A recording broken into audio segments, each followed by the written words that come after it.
Okay, so we're delighted to welcome Nityen. He's the managing partner at Icos Capital.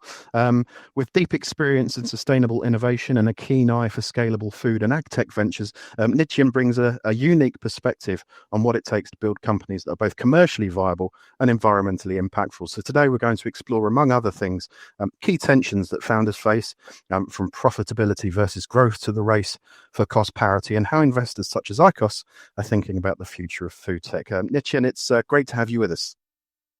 Thank you. Glad to be here.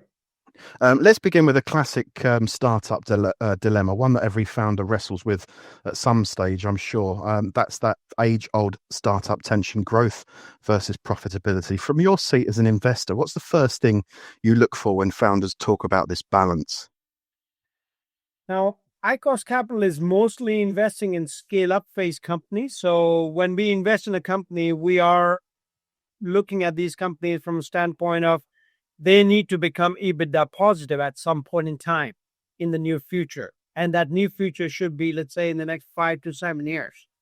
Now, having said that, the profile of such startups or scale-ups does not change from a sector to the other. So from an AI company or a food tech company or a protein company or chemical materials company, everything is the same. They need to realize 2 to 3 times growth on an annual basis. As long as they're doing that, we're not asking questions about EBITDA positive. If the growth starts to slow down to 50% or less, then the point of discussion comes about profitability and EBITDA positive results. Now, there is a caveat here, which is that in food and chemical industry and materials industry, where we are playing and also where your audience are at, there are traditional companies who are not used to paying a lot of big margins, big multiples on EBITDA. So what we do is we do look at the EBITDA positive as a target at some point in time. Now we expect if companies are growing 200, 300 times, nobody will ask questions about, oh yeah, where's your EBITDA? Because the growth is the driver there. But the moment things slow down, EBITDA positive has to be the case. So that is in a nutshell how we look at it. Right. Have you ever seen a founder nail that balance perfectly? And if so, what did they do differently?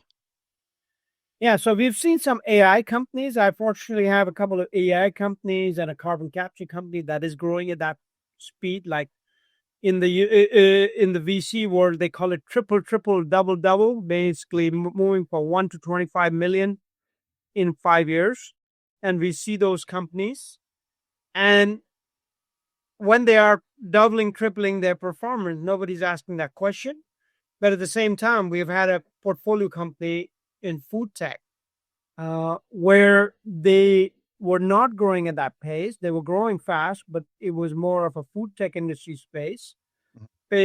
And then they managed to focus on EBITDA, even with limited earnings. So when I say limited earning, I'm saying under 10 million, they were able to produce profit because that was their focus. And they realized very well that, hey, we need to exit. And in order for us to exit, we need to build EBITDA. So they built EBITDA and they exited very nicely. Mhm. Now, this might be a tricky question. When a startup leans heavily into growth and burns cash fast, how do you assess whether that's ambition or recklessness? Growth has to drive the cash burn. We have seen the other way where companies say, if you build it, the revenue will be realized. But our view is the market traction has to be visible right there. And then the sales pipeline should be getting bigger and bigger. The orders should be coming. And then you can look at expansion plan and growth plans. But in some of the cases, for example, for pre-revenue companies, they don't have a business yet. They're still trying to figure out what their revenue model is. So my advice to those guys is, guys, save your money, try and figure out what works. And once you are be successful, then you can increase your revenue. Don't hire a big CFO. Don't hire sales team because you don't know what the market is and how long it takes Hmm. to become successful. Yeah. But of course, growth isn't everything. Sustainability, that's increasingly becoming a central part of the investment equation. It should be the backbone of any alt protein story. But from an investment lens, how do you separate genuine impact from greenwashing? Now that's it's become very topical now, and as a result of some government changes in the U.S., people are starting to relook at this aspect. I must say, in our opinion, the pendulum swung too far towards the impact dominance in the last few years. Now it is coming in to balance out. Effectively, what we see is, and we raise money every 3, 4, 5 years, and we have to go to investors. They all ask, how much money have you returned? What is your financial performance? So, as venture capitalists, we are all driven to deliver capital returns as well as impact. Interesting thing is, our LPs that are limited partners that invest in our funds might want to invest only in impact, but they will not invest again if we don't deliver the returns. So return has to be central. Having said that, Icos Capital's focus is on CO2 reduction in industry. We call ourselves Industry Decarbonization Fund. And as a central thesis, we need to make sure that everything we invest in does avoid, remove, or monitor CO2 reduction in industry. And as long as these companies are focused in these areas, we are looking at them. Yeah. So we will never invest in a company that doesn't have that. Mhm. Would you ever walk away from a company that looks great commercially but doesn't hit the marks on sustainability? Yes, that is the case in from an investment standpoint. When we have built a fund, we have said we are industry decarbonization fund, and we are going to deliver, let's say, 3 times your money. So if a company we meet, it has to be industry decarbonization. Now, there can be degrees of decarbonization. For example, a carbon removal or carbon capture company will be 10x better than a protein company because it basically captures and takes all the CO2 out. And there might be an IT company that is doing monitoring, but it is also doing very well with respect to net zero data centers and things like that, but the impact is low. So we would invest in all of those 3 categories, but it has to have an impact. So, and our idea is more like a portfolio management theory. There are some that are going to be overperformers on CO2 and some are going to be underperformers CO2, but they will still make a contribution. So we mix it all up because at the end of the day, we have a quantified goal. Our goal is 50 million tons at scale and about 10 million tons of CO2 reduction, removal, or avoidance within the fund term, and 3 times money back to our investors. So that sums up where we're looking at. Mhm. I'm interested. How do you weigh sustainability alongside financial performance? Are they ever in conflict, or do they usually go hand in hand? It is. I must say, how we look at it is different from how others look at it. There are some funds who are much more focused on impact. For example, Breakthrough Ventures, Bill Gates fund is focused on 500 million tons of CO2 impact for every investment. We don't look at it that way. So for them, they need to invest in disruptive technologies. We are a professional fund with LPs that are targeting financial returns. They're counting on us to make money. So we are much more balanced on it. Yeah. Do you think investors in general should be more vocal about defining what sustainability actually means to them? You guys have a very distinct definition of that. Yes, absolutely. It Sometimes you see a lot of companies out there that are doing things for the sake of sustainability, but they are more of a what I would call as an impact investment company with lower financial returns, but much bigger impact. Great investments, in my opinion, but they need to be clear about it, and investors need to be clear what they're looking for. Mhm. It is it is a need of the hour, Nick, because people need to understand there are some people that will put all the money into impact now. They don't care about the returns. And there are people who will not put any money in impact. And then there's somebody in the middle. Mhm. For many startups, the jump from seed funding to Series A, that could be a turning point. The bar gets higher and the stakes even more so. It's make or break for some companies. What tells you a company is ready to take that leap? It is quantifiable. You can quantify what is a scale up versus what is a company that is startup only. We say three things. Production scale should be in tons. So they should already have done that. They should have launching customers with commitment or strong intentional intent to buy their product and integrate ingredients into their products. And the third thing is the team. They should have a team in place which is actually selling and has sales pipeline. So sales pipeline, revenue generation, scaling of the facilities and production are three key parameters we look at when it comes to scale up versus a pre-revenue or a pre-scale up. Mm-hmm. Are there any early warning signs that a team might struggle to survive the expectations of Series A investors? Oh, yes. I would not, as an entrepreneur, I would not go to an investor unless I have clients, launching customers committed.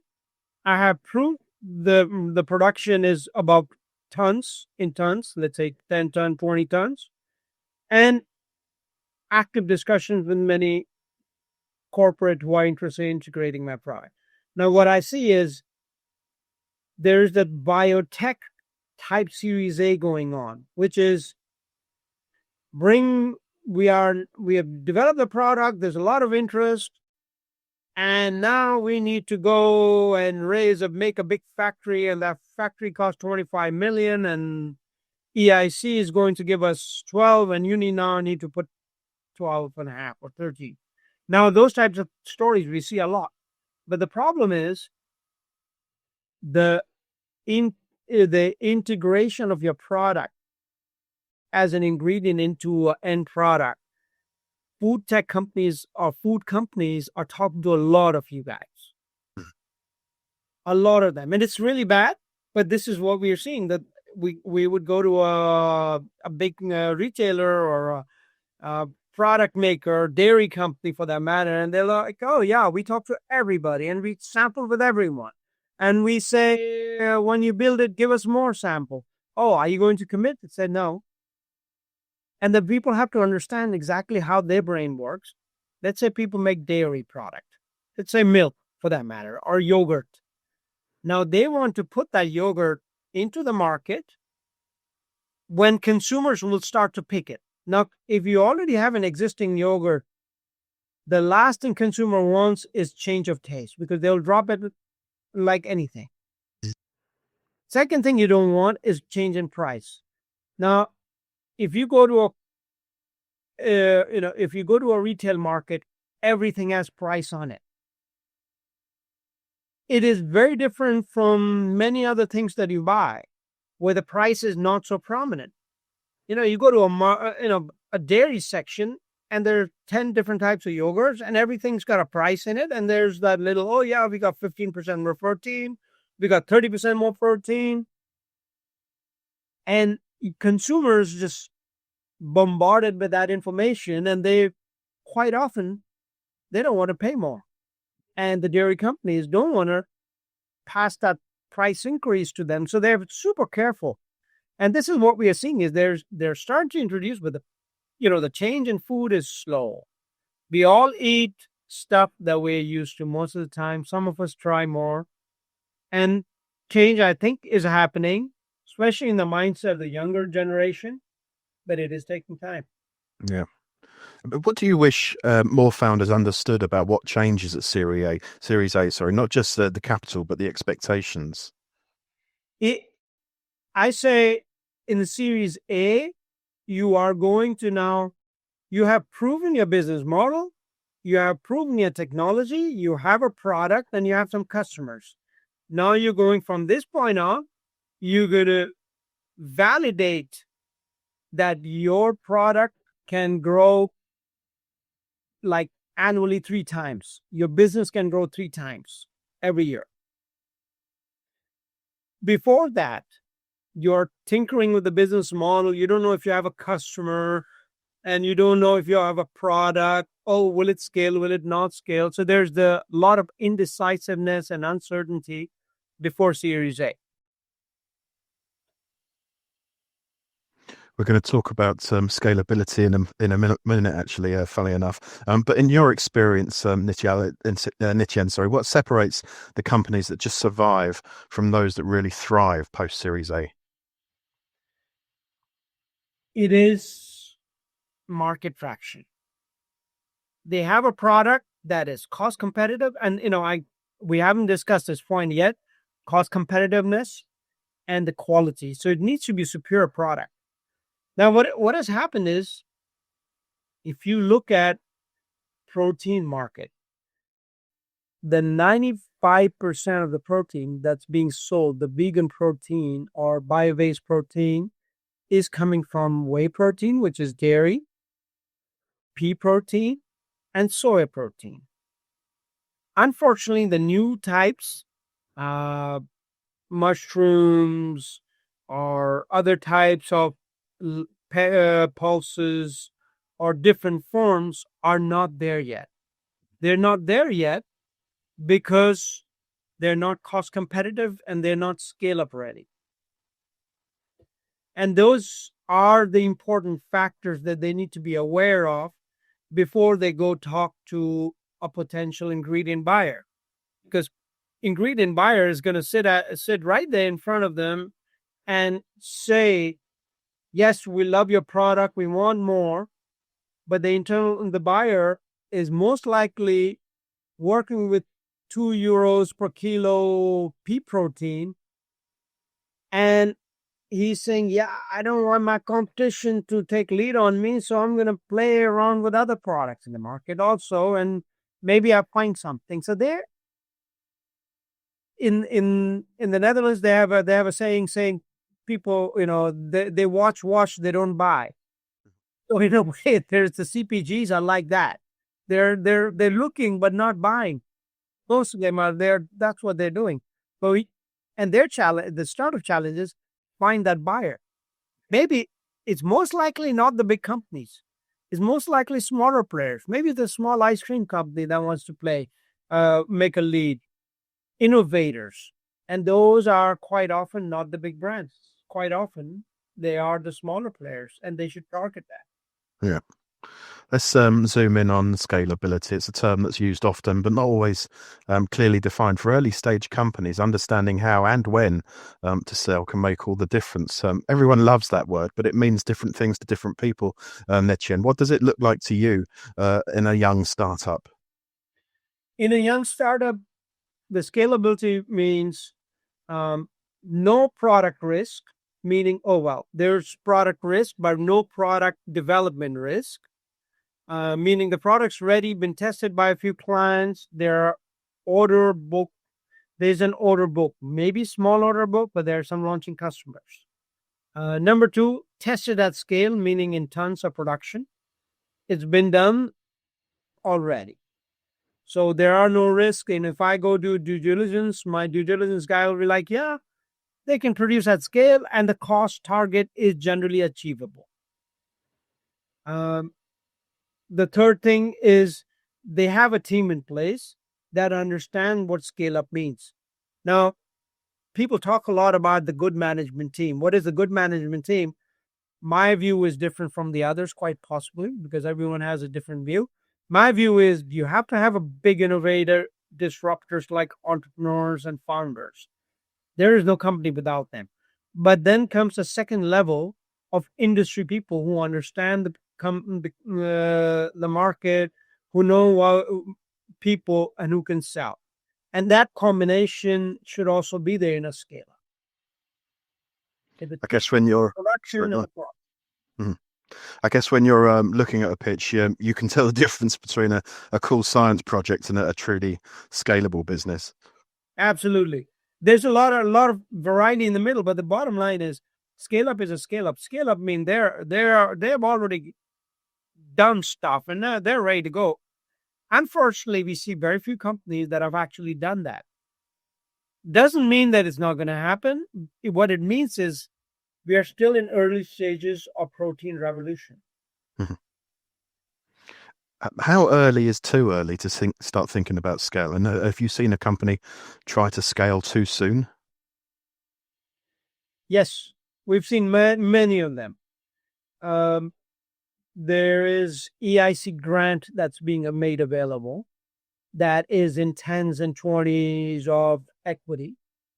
And the intention is very good. The intention is we will make this money available for you. Before that, we'll give you 2-3 million to finalize your product. And then this capital will be a launching capital for you to raise matching capital from other investors. What ends up happening is companies get that money. They're like, okay, that means we're now ready to raise money. Oh, have you proven your business model? No. Do you have a product that really works, can be cost competitive? No. Have you produced in tons? Have you had like 1 million of your revenue? No, not quite. But we have EIC commitment. Well, it's a government commitment and it's not a professional party needs to be there to back that commitment for that commitment to be real. So we see a lot of companies that are in a hurry, but protein and the food market takes long. One, if I can digress a minute, there was one example somebody told us that in Switzerland, sushi actually showed up in 1960s. It is only in the last 5 years, 5-10 years, that you start to see sushi being embraced in a big way by retailers. They have shop in shop for sushi, and people can enjoy good stuff. Now, that's a lot of time. It takes maybe 50 years before it became a market interest product. I'm not saying the protein ought to be that. I think there are things that go faster, but it's not going to be 5 years. We have to have a longer breath, and we also realize that protein is, it could be $1 trillion market. It is a big market. So the opportunity is big, but it comes slow, and we are patient about it. We understand it as venture capitalists that yes, we're getting into a very interesting market. It's going to be huge, but it's going to be slow. And entrepreneurs ought to understand that and have a long perspective that yes, it will take a bit longer. Yeah. We're certainly going to sort out the wheat from the chaff in the VC community. Those that have the patience and those that don't. Let's talk about an elephant in the room: cost parity. It's often seen as the tipping point for alt protein to go mainstream, but is it always the make or break factor? So cost parity with conventional meat or dairy often feels like the holy grail, but is it always necessary from an investor's standpoint? So I get a lot of my feedback on what is real and what is not from the market. We talk to a lot of corporations. We have a constant engagement in our own fund and also within our network. We talk to a lot of corporates who are in that business. So what I tell you is not my opinion, but what I've heard. And what I've heard is sellers, being CPGs, are not ready to pass on the price increase to the consumers as yet. What that means is cost competitiveness is super important. Unless you have something special like a super protein. Now, when people say, "Oh yeah, we got super protein, we have emulsification property," and there isn't a company out there, protein company, that I have met or talked to that doesn't have that quality. So it's no longer a super protein crop or quality. It just seems to be a standard. But there are aspects where you can work on. Sometimes it's a better fit. Sometimes it's like a color. We know this company called Full Foods, what they do is they have blue color and they have natural blue. In the US, there's pressure to remove artificial chemical blue. So these guys can sell blue plus protein, and that's an added functionality. And then they can sell it for higher price. Now, something might be much better dairy fit. Maybe it's tasteless, and that's exactly what your CPG wants. So super protein quality has to be identified, and that requires that a startup does an extensive analysis to find out what do we have, what's it better at, to get more margin on the prices. Otherwise, they'll be cut to size every time by these CPGs, and they'll say, "Oh, we can't pass it on." That's a real problem. Mhm. Do you think some founders obsess over cost too much and forget to build something that customers actually want to eat? It is. I think the cost is certainly a very important one, but what I would say is an and situation. Cost, yes, always be cost competitive because this is a food market. But if you can prove the quality and the super qualities of functionality, then you have more room to bargain. We have invested at Icos in different companies in chemical markets and food market. And I asked somebody, what is it their customers are doing? Asking, they're like, yes, we cannot sell without cost competitiveness, but they also ask for additional functionality. They also ask for the green product. So the customer's the king, and if he has options, he'll choose the cheaper because then he doesn't have to go to his boss and say, "Yeah, can I increase the price?" Have you seen any creative models where cost parity wasn't needed because the value proposition was just too strong? Yes, I have seen that, and I mentioned this full foods model where they had the blue, and now there's urgency because of change in regulations that necessitates CPGs to change that color with something that's natural. And this is an opportunity. So they're able to market their product with antioxidant qualities, protein, and all these types of additional functionalities without needing to say, hey, we can't do cost parity. They're very cost competitive, but it is an important aspect. They can do that. But those are niches. I think cost competitiveness, you have to be. You can't have something that is, say, 10 euros versus competition from P coming for 2 euros. You have to be closer. Let's say if you have 5 and good qualities, I think people will give you the time. Mm-hmm. What would you say finally to a founder who tells you, we're not at parity yet, but we are getting there? What do you need to hear from that founder next? I need to see customer list. I need to see buyers. I'll believe it if he has buyers. If he has convinced buyers, then I think there's some, it's the market. We are investors at the end of the day are not special people. Our ears are to the ground, basically referencing the market and listening to a lot of founders. And we are getting all that information and we are forming our opinion and investment thesis based on the feedback that we get from the market. How does it work with startups? Oh, what is our experience with portfolio companies? What does the market say? Then we go to the corporates, talk to the retailers, we read the newspapers, and then we find out, oh, this one says that, this is what's happening. So it's basically referencing the market extensively. And that helps us make the right decisions. Well, Nityen, thank you so much for joining me and sharing your perspective. It's clear that your experience, especially where sustainability and investment meet, is incredibly valuable for founders trying to build lasting businesses in this space. We really appreciate your time and look forward to seeing what's next for Icos and the companies that you support. Thank you. Thank you very much. Appreciate Protein Production, your work in this area, and look forward to interacting in future. Brilliant. Thank you. Take care.